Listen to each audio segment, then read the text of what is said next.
3 hari setelah pernikahan ayah Nabi dengan ibu Nabi, baru 3 hari jadi pengantin, datuk Nabi Abdul Muthalib memerintahkan ayah Nabi untuk pergi berdagang ke Syam. Pengantin baru disuruh pergi dagang sama ayahnya, dan dia menurut apa kata ayahnya, dan dia pergi berangkat ke Syam. Itulah anak yang sangat berbakti kepada orang tua. Jadi nurun dia jadinya. Bapak Nabi ini anak yang berbakti sama orang tua. Secara otomatis dia akan mendapatkan anak yang juga baik akhlaknya. Itu otomatis tuh Pak. Karena anak ini seperti kertas putih, orang tuanya lah yang mewarnainya. Jadi kalau misalnya Bapak Ibu anak yang berbakti sama orang tua, insya Allah dapat juga keturunan yang berbakti kepada Bapak Ibu nanti. Berangkatlah ayah Rasulullah. Begitu ayah Rasulullah berangkat dagang, bulan depannya ibunda Rasulullah sudah mulai berbuah. Artinya walaupun baru 3 hari menikah, tapi Allah sudah titipkan janin ke dalam kandungan ibunda Rasulullah. Ini istilah kita turun pelamin. Baru nikah tapi sudah dapat. Ada juga orang yang sudah bertahun-tahun nikah tapi tidak dapat. Itu suka-suka Allah. Jadi Allah yang berkehendak, mau kita dikasihnya anak kembar, mau tidak dikasih anak, mau dikasih subur, itu urusan Allah. Kita hanya bisa berikhtiar, Allah yang akan mengabulkannya. Contohnya Nabi Zakaria aja Pak, minta anak ke Allah, umur 77 tahun baru dikabulkan oleh Allah. Jadi kita jangan kecil-kecil hati. Rasulullah dapat anak 2 orang laki-laki, umur setahun sama setahun setengah meninggal. Jadi jangan kita pernah merasa percuma aja aku ini rajin sholat, rajin doa, tapi tidak juga dikabulkan oleh Allah. Allah itu maha sayang sama kita. Allah itu mengabulkan apa yang kita butuhkan, bukan yang kita inginkan. Nah itu yang harus kita catat.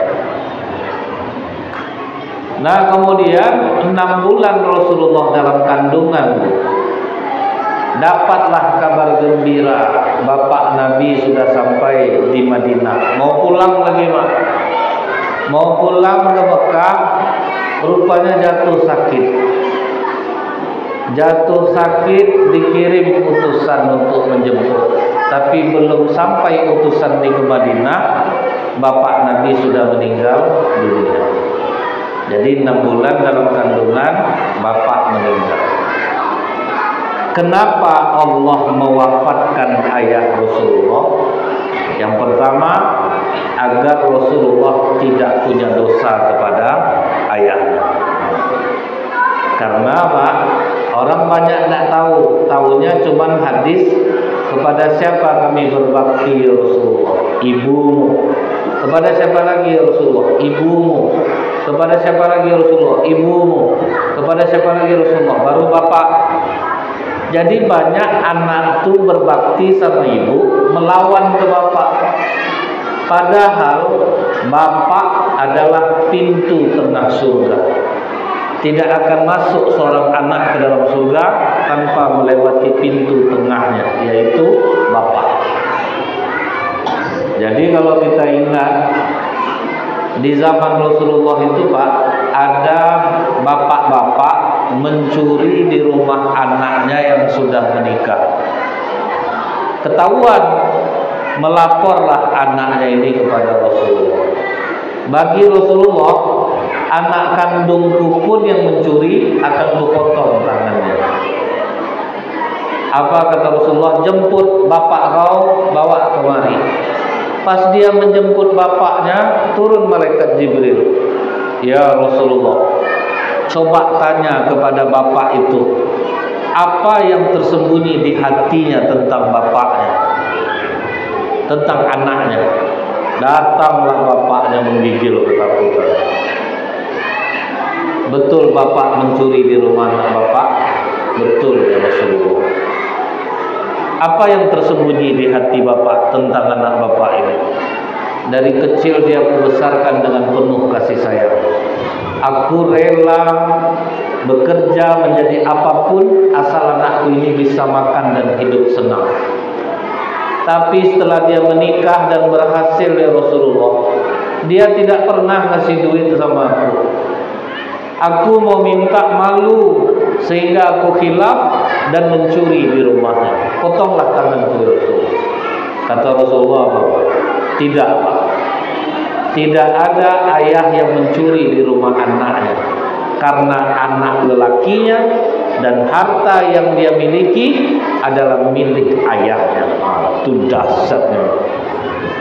Makanya binnya lari ke bapak, bukan ke ibu. Karena bapak yang punya benih. Tapi banyak anak ngasih duitnya ke ibu. Datang anak dibilangkan kalau dikasih ibu, bapak dapat Ustaz. Enggak dapat. Kadang kasihan saya nengok bapak tuh. Saya pernah jumpa tuh atuk bakar dompet. Saya tanya sama atuk nih, ngapa dibakar dompet tuh? Nggak ada juga gunanya Ustaz. Nggak pernah diisi anak saya. Nggak kasihan gitu tuh Pak. Hanya anak banyak ngasihnya ke ibu. Tapi ingat, dikasih ke bapak, duit bapak 100% milik ibu. Nanti bapak yang ngasih ini terbalik, ngasihnya ke ibu. Kalau udah sampai ke ibu Pak, tamat riwayat bapak lu, nggak akan dapat Pak. Kasihan nih Pak. Jadi ingat, kita yang masih punya orang tua, kasih ibu, kasih juga bapak. Cuman kadang udah dikasih ke bapak, disalin balik sama ibu. Itu pula yang kadang kasihan kita.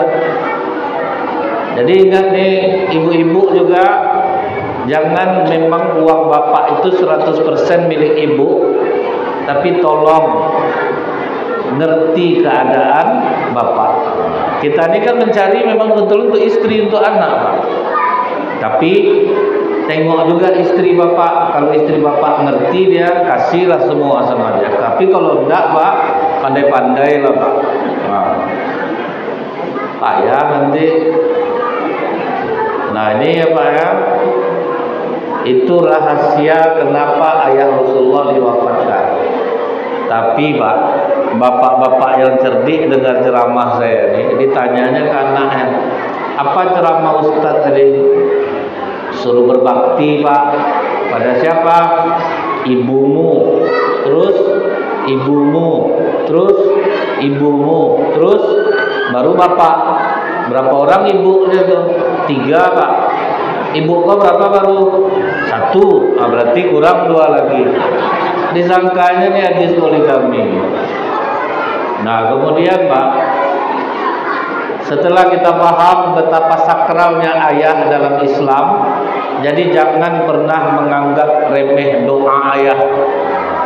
Jangan pernah menganggap remeh melawan kepada ayah, karena resikonya besar bagi kita. Tapi bapak saya itu brengsek Ustaz. Di sisi lain itu dosa dia kepada Allah. Tugas kita sebagai anak berbakti kepada orang tua. Tidak bisa Pak, tidak ada tawar menawar. Itulah ujian kita. Dapat ayah nakal, jahat, duit habis sama dia. Tugas kita berbakti kepada ayah. Masalah dosa dia, urusan dia sama Allah. Selesai Pak. Memang sakit hati kita dibuatnya, tapi itulah ujian. Ujiannya itulah Pak. Nah kemudian bapak Rasulullah meninggal, ibu Rasulullah sedang hamil. Ini yang harus kita tahu Bapak Ibu. Setiap kali Allah mencabut nikmat dari kita, Pak, di saat yang sama Allah akan ganti dengan nikmat yang lain. Nah, itu yang harus kita renungkan. Dengan syarat kita harus memuji Allah ketika dapat musibah. Makanya kalimat inna lillahi wa inna ilaihi raji'un itu ungkapan bahwa kita tidak buruk sangka kepada Allah, ikhlas, baru diganti Allah dengan nikmat yang lain. Ini contoh Bapak Ibu ya. Waktu Covid, semua jadwal ceramah batal, masjid tutup. Saat itu yang saya syukuri, saya bisa selalu bersama istri dan anak-anak di rumah. Itu yang saya syukuri. Sedikit pun saya tidak buruk sangka sama Allah. Apa gantinya dari Allah? Ada Zoom meeting, ada Google Meet. Rupanya tetap ceramah walaupun dari rumah. Tidak bayar minyak mobil, amplopnya sama, Pak. Akan enak loh, Pak. Tidak perlu jalan, tidak perlu kemana-mana, duduk rumah. Dengan syarat kita tidak buruk sangka kepada Allah. Tapi kalau mengeluh-ngeluh, Pak, habis pertolongan Allah. Karena Allah paling benci dengan orang mengeluh. Kalau kita mengeluh, artinya kita tidak terima takdir Allah. Apa tidak marah Allah sama kita? Jadi di balik Allah kasih musibah, di saat yang sama Allah kasih kenikmatan. Banyak orang kerja dari rumah dulu, Pak, duitnya tetap, gaji tetap, dia tidak perlu keluar rumah. Kan itu nikmat sebetulnya di balik sebuah musibah. Yang kedua, nikmatnya waktu Covid itu apa, Bu? Persaudaraan kita tinggi, Pak. Nah, persaudaraan tinggi, saling membantunya jadi tinggi jadi. Dan di situ pula tersaring orang-orang yang memang penakut, yang memang terlalu hati-hati, tersaring sekali.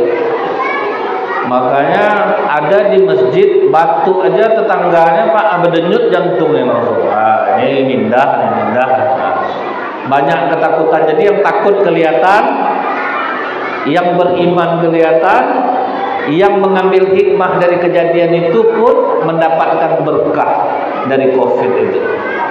Jadi tidak ada Allah itu yang ngasih musibah tanpa disertai dengan kenikmatan. Nah, kenikmatan yang didapat oleh Ibunda Rasulullah apa? Tidak merasakan sakit selama hamil. Tidak ada mual-mual, tidak ada ngidam, tidak ada muntah, terasa ringan.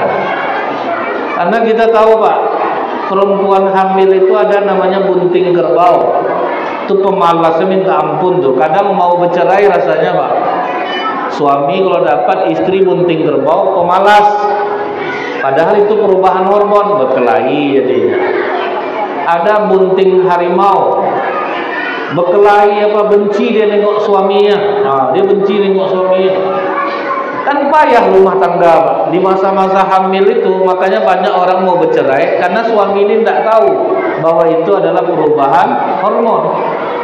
Ada yang benci dengan bau suami, ada yang ngidam, rumah diminas. Apa katanya sama suaminya, Bang, abang ingat gak waktu kita baru nikah makan nasi goreng di Pandau, berapa jauhnya itu, Pak?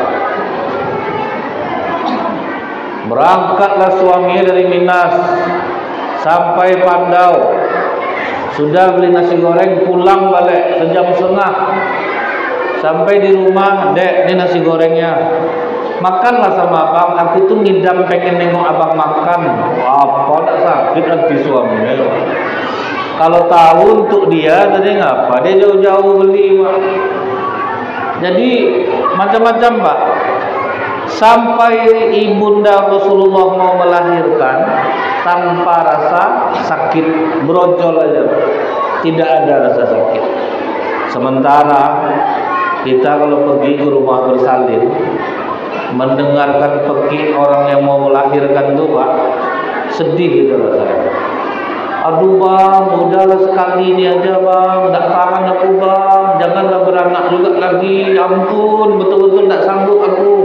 Yang berteriak itu dah 4 anaknya. Tak jerah-jerah juga ambil bang, tapi memang sakit, berteriak, kesakitan. Tapi ibunda Rasulullah dikasih Allah kenikmatan tidak merasakan sakit ketika melahirkan. Jadi ingat Bapak Ibu ya, kalau dapat musibah Pak, kembalikan kepada Allah. Nanti Allah akan kasih nikmat yang baik. Jangan sampai kita buruk sangka kepada Allah. Kemudian setelah Nabi lahir, digendonglah oleh datuknya, dibawa ke Ka'bah, dikasih nama Muhammad. Terkejut orang Quraisy Pak. Datuk, kami belum pernah dengar nama ini Datuk. Itu keajaiban nama Rasulullah. Dari mulai zaman Nabi Adam sampai Rasulullah lahir, tidak satu orang pun yang punya nama Muhammad. Itulah baru satu-satunya. Maka kata datuk Nabi, aku ingin cucuku ini terpuji di bumi dan terpuji di langit. Itulah makna nama Muhammad itu. Jadi kalau ngasih nama anak, harus ada unsur doa dan harapan di dalam nama itu. Salah satu yang membuat anak durhaka kepada orang tua, ketika orang tua salah memberi nama anak. Jadi di masa Umar bin Khattab Pak, pernah ada anak laki-laki dipukulnya kepala bapaknya, ditangkap, dibawa ke hadapan Khalifah Umar. Ini Khalifah anak durhaka, dia berani melayangkan tinjunya ke muka bapaknya. Kata Umar bin Khattab, kenapa kau lakukan itu? Tunggu Khalifah, aku mau nanya, apakah kalau kami anak ini nakal, itu murni kesalahan kami atau ada kesalahan ayah kami? Sebetulnya apa kewajiban ayah kepada anaknya? Maka dijawab oleh Khalifah Umar, yang pertama, memberikan nama yang baik untuk anaknya. Itu yang pertama. Memangnya nama kamu siapa? Kata Khalifah Umar. Namaku Ju'al Khalifah. Ju'al itu Pak, artinya kumbang kelapa yang busuk baunya. Itulah nama anaknya. Maka kata Khalifah Umar, bapak sudah lebih dahulu durhaka kepada anak bapak sebelum anak bapak mendurhakai bapak. Jadi hati-hati itu Pak ya. Jangan gara-gara nonton film suka dengan pemerannya kasih nama anak. Nonton ini, tapi nonton Hafiz Quran, tapi nama anak itu Michael misalnya Pak, tidak ada masalah, kasih nama anak Michael dengan harapan anak seperti anak yang Hafiz itu. Jadi janganlah harus dipaksakan dari bahasa Arab, harus ambil dari Al-Quran, bukan harus itu, tapi ada unsur harapan dan doa di namanya. Ada yang namanya Tony, dia bilang, nama saya ini Ustaz, saya ambil dari Al-Quran Ustaz, kata mama saya. Saya bilang, manalah ada Tony dalam Al-Quran. Baru ingat saya Pak, ada satu, A'udzubillahi minasyaitonirrajim. Itu dah. Jadi saya bilang sama dia, tidak usah dipaksa, tidak masalah, tidak dari Al-Quran tidak ada masalah. Yang penting ada harapan dan doa dalam nama itu. Walaupun mau namanya Michael, mau namanya Robbie, mau namanya Andre, terserah, tidak ada masalah Pak. Tapi ada harapan bapak di nama itu karena melihat tokoh yang baik, orang yang berakhlak baik, tidak ada masalah. Yang penting doanya sampai maksud. Saking bahayanya masalah nama ini Bapak Ibu. Di Pekanbaru ini dulu ada ibu-ibu suka bercanda, anak perempuannya dipanggilnya nenek Pak, anak laki-lakinya dipanggilnya kakek. Jadi kawan-kawannya dari kecil sudah terbiasa memanggilnya dengan nama nenek dan kakek. Hasilnya apa jadinya Bu? Yang dipanggil nenek itu betul-betul mirip nenek-nenek ini. Yang dipanggil kakek bongkok dia. Itu bahayanya panggilan. Istri bagaimana mau kurus dia Pak, suaminya panggilnya gendut, gendut, gendut, itu tambah gendut istrinya jadinya. Manggil istri kaliang, kaliang, kaliang, tambah hitam dia jadinya. Nama itu membawa rasa Pak. Bentuknya sepele. Makanya kata Rasulullah, panggillah orang dengan nama-nama yang baik. Makanya Rasulullah itu suka mengganti nama sahabat itu Pak. Nama Abu Bakar siapa? Abdullah bin Utsman, ganti Abu Bakar As-Siddiq, yang membenarkan kemenangan. Jadi bagus jadi nama itu. Dipanggil orang dengan nama-nama yang baik, insya Allah dia akan menjadi baik. Orang nganggur Pak, pernah saya panggil bos, bos, bos, bos, akhirnya jadi bos dia. Jadi panggil aja orang dengan nama-nama yang baik. Rasulullah mana ada panggil nama ke istrinya? Pasti ya Humairah, ya Humairah. Apa tidak tambah cantik istri dibuatnya? Jadi ini yang harus kita pahami mengenai nama dan panggilan. Datang orang bilang, itu di penjara Ustaz banyak yang namanya Muhammad, Soleh, Rahman. Kenapa jahat dia? Masih ada syarat yang kedua Pak. Ibu yang baik untuk anaknya, itu syarat yang kedua. Taruh betul nama anak pakai doa nih Pak. Bapak kasih namanya baik, harapan bapak besar. Istri bapak jahat, sia-sia. Dikadukanlah sama anak nih. Ibu aku tuh tukang fitnah khalifah, selalu bergunjing kemana-mana. Ini payah. Kalau kita menceritakan keburukan orang, berarti kita menganggap diri kita baik, bersih, berarti kita sombong. Itu bahayanya Pak. Dan iblis ini cerdik dia Bu.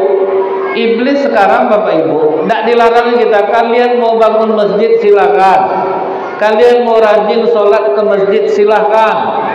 Yang penting aku buat dosa amal kalian tuh habis dengan cara menggunjing orang. Karena kalau kita menggunjing orang, pahala yang kita buat pindah kepada orang yang kita gunjing. Tapi lihat Pak, preman ngumpul damai. Dia happy-happy, mabuk, tidak ada cerita orang Pak. Yang penting damai. Kenapa bisa seperti itu? Karena iblis tidak menggoda dia dalam hal itu Pak. Jadi kalau setan mau menggoda, kena marah sama ketuanya. Jangan usah goda tuh, kawan-kawan kita tuh yang rajin ke masjid nih kalian goda. Makanya di masjid kita sering berantem Pak. Di masyarakat kita sering berantem. Iblis tuh tidak ingin kita damai. Kalian sholatlah katanya. Lihat preman kok bisa damai Pak, duduk ngumpul. Kawan tak berduit bantu, ayo mabuk kita sumbang-sumbang. Kenapa mereka damai? Iblis tak goda. Iblis tak goda mereka. Kita yang udah baik, tinggal di tempat yang baik, itu tuh yang dikacau. Ada jadi goncang oleh iblis. Jadi kalau kita tidak waspada nih, habis amal kita dibuatnya Pak. Apa kata Rasulullah? Atadruna minal muflis? Tahukah kalian orang yang bangkrut? Kata sahabat, orang yang punya banyak harta kemudian habis ya Rasulullah. Tidak. Orang besok di akhirat datang bawa pahala sholat, puasa, zakat, haji, tapi pernah menuduh siano, menggunjing siano, memukul siano, pindah semua amalnya jadi hati-hati kita nih Pak. Biasakan menceritakan kelebihan orang, bukan kekurangan orang. Kalau soal kekurangan, sempurnanya manusia itu karena dia punya kekurangan itu loh. Kalau tidak punya kekurangan, malaikat dia Pak. Kalau ada sesuatu yang tidak baik di diri orang, bicarakan. Tidak perlu kita publikasikan. Misalnya nih Bu, yang ketiak kawan ibu busuk, Itu ibu cerita ke orang, kan tidak berubah dia Pak. Asal dekat ibu tuh lari, orang dekat dia tidak tahu salah dia apa, karena dia dari kecil ketiak tuh sama dia, jadi dia tidak tercium lagi Pak. Saya lebih kadang sukanya bu ibu-ibu yang mulutnya langsung, tapi pribadi. Kau pakailah Rexona busuk ketiak kau, lebih baik macam itu Pak, daripada ceritakan sana cerita sana. Orang mana berubah? Jadi ingat Bu, yang dihancurkan iblis sekarang ini adalah bagaimana ibu-ibu itu habis pahalanya dan dibuatnya menggunjing itu menjadi sesuatu yang mengasihkan. Dan ibu jangan terkecil hati, sebetulnya laki-laki itu Bu sama juga menggunjingnya Bu, beda gaya aja sebetulnya. Kadang mana yang parah kegunjingnya Bu, laki-laki itu perempuan ya. Cuman beda gayanya. Kalau laki-laki agak elegan sedikit. Bang, aku bukan memburuk-burukkan orang nih Bang ya. Ini Allah saksi. Akhirnya burukkan orang Pak. Kalau ibu-ibu lebih hebat lagi Pak, pakai gerakan mata dan mulut, tapi tahu siapa yang dia gunjing. Itu yang nggak putus kita. Dia cerita berdua, nggak ada yang dengar, tapi paham Pak, nyambung dia. Itu yang kita nggak bisa. Dia yang membuat kita bergunjing ini Bapak Ibu, kalimatnya satu, masa iya, itu yang membuat bergunjing. Kak udah dengar tak Kak, suami siapa udah 5 hari nak pulang? Masa iya? Udah kena masa iya tuh Pak, udah masak-masak lagi. Jadi hati-hati nih Bu, bapak-bapak juga Pak, ngumpul di masjid lebih baik Pak, cerita happy aja. Saya lebih senang Pak, orang masjid dia bercengkrama daripada dia harus menceritakan orang per orang. Bagus bercengkrama lagi. Biasakan menceritakan kelebihan orang. Saya Pak ya, kemarin habis ceramah di Simpang Bulai sana, terus saya makan nasi goreng. Akhirnya buru-buru saya makan. Kan duduk tuh. Menurut Ustadz kasus Rempang tuh sebetulnya pemerintah minta bungkus saya Pak, bisa bungkus Pak. Minta maaf ya Pak ya, baru tahu saya buru-buru. Saya tidak suka Pak cerita hal-hal yang kita tuh belum tahu pasti. Jadi daripada risau kepala saya, bertambahlah masalah kita, dibuat awak mau makan Pak, lari setelan perut nanti aja ya. Karena kita sama-sama belum tahu pasti, kecuali kita udah tahu sumbernya, bisa kita luruskan. Jadi betul kata Pak Kadus tadi, menjelang 2024 ini dosa kita banyak nih Pak. Hati-hati itu. Makanya kalau nonton bola sama saya bingung orang tuh. Saya kemana aja golnya Pak, senang saya Pak. Gol sini saya tepuk tangan juga, mantap gaya dia tadi ya. Gol sebelah sini senang juga Pak. Damai nonton sama saya, tapi benci orang Bu. Jadi ini yang harus kita pahami. Kalau betul udah dikasih nama yang bagus, tapi didikan agama kurang, hancur. Jadi ini ya Pak ya, hati-hati Pak. Kemudian Pak, dapat istri yang baik sudah, tapi tidak dikasih susu ibu, itu juga pengaruh besar. Ibu kalau yang melahirkan bayi dan ibu menyusukan, apabila ibu pergi ke pasar, bayi ibu tinggal, terasa enggak bayi ibu haus? Itulah hubungan batin antara ibu dan anak. Datang ibu-ibu nih, kami bukan tidak mau menyusukan Ustaz, air susu kami tidak keluar. Saya tidak jawab. Saya tanya ke dokter anak di awal bros, Dok, iya ada perempuan yang tidak keluar air susu. Ketawa dokter, Ustaz, Allah kalau sudah kasih anak ke seorang perempuan, pasti sudah Allah siapkan makanannya di air susu. Tapi banyak perempuan ini Ustaz, karena air susunya tidak keluar, nanti dehidrasi bayi saya Dok. Akhirnya kasihnya susu bantu langsung. Padahal biarkan saja bayi itu menghisap terus, pasti keluar. Bahayanya apa Pak? Apa kata Rasulullah? Jangan makan daging 3 hari berturut-turut, bisa pindah sifat hewan itu ke kita. Bapak makan daging korban, hari pertama daging, hari kedua cencang, hari ketiga dendeng, hari keempat kolesterol naik, mulai hewannya keluar Pak.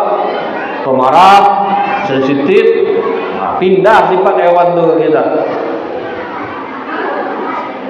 Siapa yang makan daging onta, kata Rasulullah, hendaklah geruduk, karena onta pendendam. Bisa pindah Pak. Anak dikasih susu sapi dari umur 0, pindah enggak sifat sapi itu Pak? Makanya anak-anak sekarang Pak dilarang dia main game. Jangan main game juga besok sekolah, keluar lemur sapinya Pak. Mirip betul macam ngok sapi itu Pak. Tapi apakah tidak boleh dikasih susu bantu? Boleh. Yang namanya membantu, bukan 100%. Namanya membantu itu kan yang tidak bisa untuk mencukupi, baru bisa. Sama ibu punya pembantu. Pembantu itu membantu hal-hal yang tidak ibu mampu. Jangan pula sampai pembantu ngasih makan suami, membuatkan air. Apa tak jatuh cinta bapak ini sama pembantunya Pak? Lebih pengertian pembantu, pagi hari baru istri masih tidur. Tuan, ini nasi gorengnya, ini teh hangatnya Tuan, air mandinya sudah saya siapkan. Apa tak lama-lama Pak jatuh cinta? Itu yang banyak kejadian tuh Pak. Padahal istri bapak itu cantik, kok mau dia ya? Tuh. Laki-laki ini bu, orang gila dimandikan aja mau dia, apalagi lah manusia yang normal. Jadi yang namanya membantu tidak semuanya. Mana yang tidak bisa itu kita. Jadi itu ya bu ya, nama yang baik, ibu yang baik, dikasih air susu, diajarkan ilmu agama, insya Allah baru dapat anak baik. Itu masalah nama. Kemudian Bapak Ibu, kebiasaan masyarakat Arab waktu itu, anak-anak bayi dicarikan ibu susuan.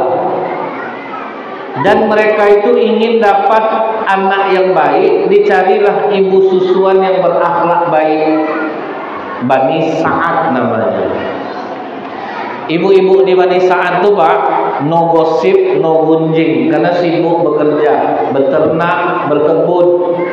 Karena kalau kita ini Bu, banyak kegiatan, menggunjing kurang.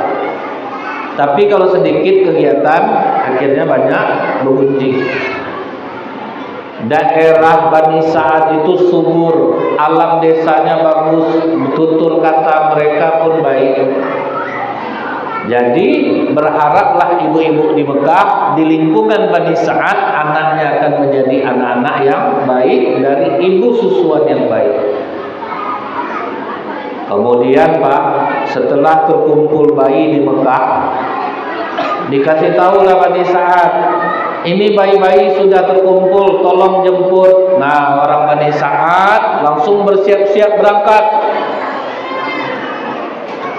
Dan di antara yang berangkat ini ada Halimah Sa'diyah. Dia yang paling miskin. Onta sudah tidak keluar susu, keledai sudah lemah, air susu Halimah sendiri sudah kering karena kelaparan. Jadi lambat jalannya Pak.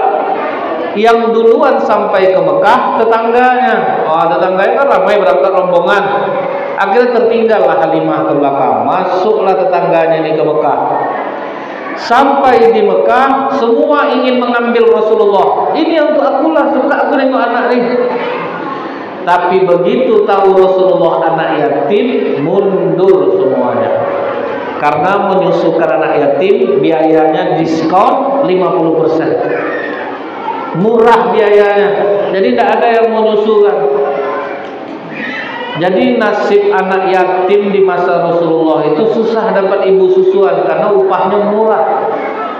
Makanya kata Rasulullah, siapa yang ingin dipenuhi hajat hidupnya, mudah dikabulkan doa, hati jadi lembut, usap kepala anak yatim, beri dia makan dari apa yang kalian makan, maka Allah akan memenuhi hajat hidup kalian dan melembutkan hati kalian. Jadi kalau hati bapak keras, hati ibu keras, sedekahnya khusus ke anak yatim. Itu doa makbul semuanya, Pak. Tapi datang orang bertanya, saya sudah sering sedekahkan anak yatim Ustaz, kenapa tidak lembut hati saya? Kadang duit itu tertahan di masjid, Pak. Itu masalahnya. Orang udah nyumbang banyak, yang dikasih sedikit. Jadi yang nyumbang tidak dapat efeknya. Masjid Nurul Yakin itu yang dekat Sail, itu kan tibanya pusat kajian Islam di Pekanbaru. Tiap malam, tiap subuh non-stop pengajian. Idul Fitri pagi, malam langsung pengajian. Mereka tidak mau putus. Saya tanya, kenapa tidak istirahat aja dulu, Pak? Tidak, Ustaz. Kalau untuk ilmu ini harus terus, tidak bisa dia berhenti. Jadi saya bilang sama ketuanya, Pak Ketua, jangan sampai uang anak yatim tertumpuk di masjid. Kasihan nanti orang yang nyumbang tidak dapat efeknya. Akhirnya dia buat, karena saya bilang ini, anak yatim ini butuh belanja setiap hari. Yang swasta butuh bayar sekolah setiap bulan. Dia butuh uang masuk sekolah, uang pembangunan, uang seragam. Tidak bisa dia dikasih per termen. Mau masuk puasa, ada acara besar, tidak bisa. Saya tawarkan ke bapak tuh, kalau tidak santuni mamanya, Pak. Bagaimana cara Ustaz? Nikahi? Tidak berani saya, Ustaz. Kalau tidak berani, itulah caranya. Akhirnya tahu Bapak Ibu, dinolkan uang anak yatim di masjid itu. Jadi satu orang ngurus sekolah anak yatim itu di mana? Dibayarkan, dilunasi, uang seragam dibelikan, uang belanja dikasih. Saya tanya, apa efeknya? Luar biasa, Ustaz. Tidak bisa saya ungkapkan dengan kata-kata. Sekarang ini banjir masjid itu, kalau untuk kurban tidak ada lawan lah sekarang, Pak. Ngeri kalau di situ tuh. Berkah betul masjidnya itu. Sekali ngadakan acara itu kambing itu sampai 2 ekor tuh, Pak. Karena donaturnya terasa efeknya terasa. Pembangunan langsung cepat, apa aja dibilang di grup WA itu, kita membangun ini, grup target 2 tahun 2 minggu selesai. Cepat jadinya. Karena apa, Pak? Terasa efeknya. Ini gorong-gorong air. Uang masuk banyak, air masuk banyak, air keluar besar, gorong-gorongnya bersih. Uang masuk banyak, uang keluar sedikit, tersumbat, belumutlah gorong-gorong. Itulah penyumbat tuh. Jadi misalnya nih Bu ya, masjid kita sedang membangun nih, ini pahalanya 700 kali lipat, hajar sejadi-jadinya. Karena apa? Ini efeknya cepat terasa. Saya yakin nih, ketua masjid dan pengurus sudah merasakan efeknya ngurus masjid ini. Karena membangun ini berat, Pak. Ngurus umat ini berat. Jadi saya yakin pengurus kenapa tetap bertahan? Karena sudah merasakan efek dari mengurus, membangun masjid ini, ngajak orang nyumbang, pasti terasa. Ada pengurus masjid tidak jauh dari sini, masjid dekat Darul Amal, kan Nurul Amal namanya, ke dalam. Saya tanya sama ketua masjid itu, apa terasa efek sama Bapak ngurus masjid ini? Apa yang tidak pantas untuk usia sekarang yang saya dapatkan, Ustaz, sudah saya dapatkan. Itu jadi rasanya tidak mungkin, maka saya makin kuat untuk ngurus masjid ini, Ustaz. Jadi dasar nih, ibu-ibu yang menyumbang ini 700 kali lipat. Jangan tahan-tahan. Ada rezeki, hajar terus, Pak. Niatkan untuk kalau ada sakit di badan kita, karena kan sedekah bisa menyembuhkan penyakit, bisa memancing rezeki. Ini kadang kita kalau untuk renovasi rumah habis sekian puluh juta, ikhlas. beli iPhone ikhlas, beli sepeda motor ikhlas, beli baju ikhlas, beli sepatu ikhlas. Salah masuk kotak infak lama menungnya. Rencana ngisi 5.000 termasuk 50 lama menungnya Pak. Jadi kalau ada orang habis ngisi kotak infak temenung dia itu positif salah isi, yakin saya. Nah jadi ini ya Bapak Ibu ya, kejar amalan itu. Sebetulnya Pak, kalau orang tahu menyantuni anak yatim itu sedahsyat ini, waduh, itulah jalur langit tuh Pak. Anggota-anggota dewan Bu yang udah tahu dia cara seperti ini Pak, tidak begitu repot dia. Jalan ke masyarakat, iya, santuni anak yatim. Wah, selesai itu Pak sama doa anak yatim. Ini yang namanya jalur langit. Nah, ini namanya marketing langit Pak. Hajat hidup dipenuhi oleh Allah. Nah kemudian semua ibu-ibu itu sudah dapat anak susuannya. Yang belum dapat terakhir datang adalah Halimah atau Sa'diyah. Tidak ada pilihan lain. Yang ada cuma Rasulullah. Kenapa tidak ada yang mau sama anak ini Bu Aminah? Anak saya ini bapaknya sudah tidak ada. Langsung sedih Halimah. Saya minta maaf Bu Aminah, di antara yang berangkat ini saya yang paling miskin. Saya yang pengen dapat uang besar. Jadi mohon maaf Bu Aminah, saya tidak bisa menyusukan Muhammad ini. Itu awalnya Pak. Pas pulang berundinglah dia sama suaminya, Bang, kasihan kita nengok anak yatim itu Bang, yang tidak ada yang menyusukan. Kata suaminya, lebih kasihanlah nasib kita lagi Halimah. Pergi miskin, pulang sama miskin lagi dia. Nah, ada dapat duit kita. Jadi menurut abang gimana? Ya udahlah, susukan aja lah Muhammad tuh. Daripada pulang kosong kita tidak ada duit lagi. Lihat Bu, daripada pulang kosong. Artinya apa? Terpaksa. Makanya Bapak Ibu dalam beramal jangan nunggu ikhlas. Terpaksa dulu dapat kita keajaiban, maka akan ikhlas. Contoh nih Bu ya, ibu tahajud malam, ibu bangunkan anak ibu, Dedek bangun sayang, mama mau tahajud, tolong videokan. Dia mau diposting malam itu juga Pak. Kalau enggak kan enggak tahu orang itu sholat apa, di video lah. Nanti Dedek ngomong ya sayangnya, ya Allah mama taat betul mama ibadahnya ya gitu ya. Nah gitu. Nampak goyang-goyang video tuh Bu, ngantuk anaknya mungkin. Dibuat di postingnya langsung jam 3 malam. Alhamdulillah dikasih Allah kekuatan bermunajat di sepertiga malam terakhir. Anggap ini ria, anggap ini ria. Kita ingin pamer, tapi gara-gara postingan kita Pak, sholat tahajud orang jadinya dapat kita kiriman pahala.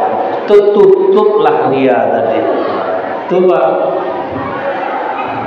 Jadi jangan kita anggap amalan ria tidak akan diterima oleh Allah. Tunggu dulu, ria-ria lah dulu. Setelah kita dapat keajaiban, insya Allah ikhlas. Kadang puasa sunat, hai guys, aku mau puasa dulu ya guys ya. Aku nggak makan kok kalau sahur, cuman air putih aja. Nah, langsung posting. Ditunggunya berapa yang komen, berapa yang like. Masya Allah kakak, akan banyak itu ya Pak ya. Langsung dijawabnya, jak gadis aku macam ini lagi. Nah. Tapi sempat gara-gara postingan kita puasa sunat orang Pak, aman Bapak, dapat transferan pahala. Yang buruk aja dipamerkan oleh orang. Masa kita tidak mau memamerkan yang baik? Tapi jangan berketerusan. Setelah dapat keajaiban, udah terbiasa santai. Ini kadang macam ahli agama betul, status rohani, jiwa roh halus Pak. Kan banyak tuh Pak. Kalau macam itu terus bahaya kita jadinya. Jadi ingat ya Bu ya, kita anggap kita terpaksa dulu beramal. Ini salah satu contoh Pak ya. Ada bapak-bapak nunggu istrinya belanja di pasar Tangor. duitnya cuma 50.000. Datang orang, Pak minta duit 5.000, Pak saya belum makan. Saya nganggapnya Ustaz ini modus. Saya ajak betul kamu belum makan, yuk makan. Habis mie ayam 2 mangkok sama dia, telur rebus 5 selesai, minum. Nyesal saya Ustaz. Akan terpaksa tuh Pak ya. Nyesal saya. Kalau sempat saya kasih 5.000 tadi kan selesai masalah saya. Tapi apa efeknya Ustaz? Padahal saya tidak ikhlas. Sampai saya di rumah, nelfon kakak saya, kau ambillah mobil ke rumahku, daripada tidak ada juga tempat naruhnya, bagus kau pakai lagi. 50.000 dapat mobil Avanza baru. Jadi jangan bahkan terpaksa padahal itu tidak ikhlas. Macam kami ceramah nih Bu, kan berawal dari tidak ikhlas juga. Saya ingat dulu ceramah yang saya tunggu amplop Pak. Rupanya habis ceramah dilupakan Allah pengurusnya Pak. Udah capek saya zikir Bu, minta tolong ke Allah, tolonglah diingatkan pengurusnya. Tidak ada yang ingat Pak. Apalah cara saya lagi? Saya keluar, saya engkol sepeda motor dalam keadaan mati Pak. Padahal bisa di starter. Saya berharap ada yang lari dari dalam, kan biasa ada adegan-adegan itu Pak. Ustaz, bentar, kan itu Pak. Lupa tadi Ustaz, nanti Ustaznya pura-pura basa-basi. Apa nih Pak? Kan itu tuh Pak.